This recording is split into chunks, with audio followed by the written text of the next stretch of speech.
Hello everyone, welcome to the video, and today we have a pretty different video because obviously by the title you can tell this is a Hailey build, more of a theory craft about how she's going to work and how I'm probably going to build her, and just a few different ways how her builds are probably going to look like depending on how her abilities work. Right from the get-go, this Descendant does seem like a powerhouse in terms of just a lot of skill power, and the main thing that is going to matter about this character, I'm assuming, is probably going to be her ultimate, which is a sniper.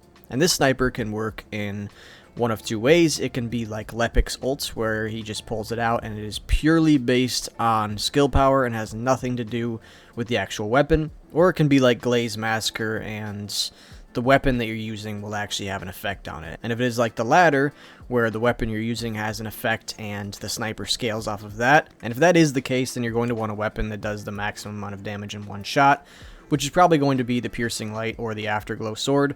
I think the Piercing Light will be better if that's the case, but I'm fairly confident that that's not how it's going to work. I think it will be more similar to Lepic, and in that case, Focus on Chill and Chill Master are probably going to be better. If you're against someone like Pyromancer, Focus on Chill will be better just because it's more chill skill power. However, if you're against any other boss or bosses that are resistant to chill damage, then I'd assume Chill Master is going to be superior. I'm also assuming that the modifier is going to be crazy high on the sniper per shot, and because of that, modules that are going to boost your tech or dimension or whatever the ability ends up being are not going to be as effective, which would mean that you're probably just going to be running with this, and then you're going to be trying to increase the skill power modifier as many ways as you can. So Spear and Shield is going to be good, Chill Master obviously like I said before, as well as Dangerous Ambush, just because this is really good for Descendants that focus a lot on skill power. And so this is probably going to be like all of your skill damage in terms of base damage. And because this ability is going to be a sniper rifle, I'm assuming the crit chance and crit rate are going to be generally pretty high. And because of that, you're definitely going to want to stack 4 different crit modules on it. And if I had to guess, this is probably going to be what most of the builds are going to look like. Again, we can probably swap out Chill Master and do Focus on Chill just for that extra cooldown. If cooldown is necessary, that will be important. Again, if cooldown is necessary, we will also need to throw in some MP conversion, and that'll help us out a little bit here. And that leaves us with like 2 slots open, and these slots are going to heavily depend on how her abilities work, such as cooldown and duration. If it's similar to Lepic, where you have the sniper out for a certain amount of time, then duration mods are going to be very, very valuable, and you're probably going to want both maximized duration and skill extension, because losing a little bit of skill power modifier isn't going to matter as much because the ability is probably going to have very, very high scaling as it is. So 20% really doesn't mean much when the ability is probably going to have like 2,000 per shot. So I'd say that the build is probably going to look like this. It'll have maximized duration and maximized extension. That is if it does work like Lepic's. If not, you're probably going to want more cooldown on it, in which case you would go you would just get Nimble Fingers, wherever that is. You'd get this and throw it in there just to maximize that cooldown, and then the last slot would be a health slot. And so I think that this is probably going to be, in terms of modules, like the best you can get.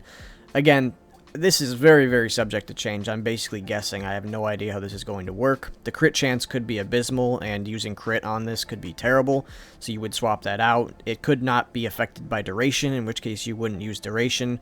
Cooldown could not be an issue, in which case you'd take that out as well.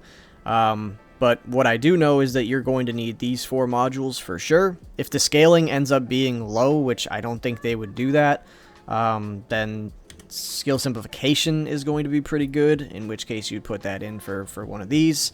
And then obviously I have no idea what the Transcendent modules are going to look like, so that's also a big question mark. It does also say that one of her abilities might be like an AoE thing, and if that's the case, then you're probably going to want maximum duration and cooldown and use that for our farming builds, in which case you probably wouldn't need all of this crit chance and crit damage. For the reactor of the build, like I said before, it's definitely going to depend on how the ultimate works. If the ultimate damage is scaled off of the weapon you currently have in your hand, which I don't think it will work like that, but if it does work that way, then best in slot's going to be the Piercing Light Sniper, so you will need a reactor that has either singular or tech. I'm assuming it's going to be either singular or tech, just because it's a sniper, and that those two just make the most sense.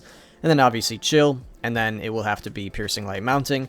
But more than likely, it is just going to be based on pure skill power, which means that the new weapon that they're dropping is going to be best in slot. And that's kind of a bummer because that means you won't be able to farm for the weapon type yet, because it is going to be in special rounds. I believe it's a tactical rifle, and it is going to reduce enemies' chill resistances as well as increase your chill skill power. So more than likely that is going to be the best in slot. And we can only pray that when the update does come out, there is a reactor that is chill, singular attack, or whatever it is, and then special rounds mounting.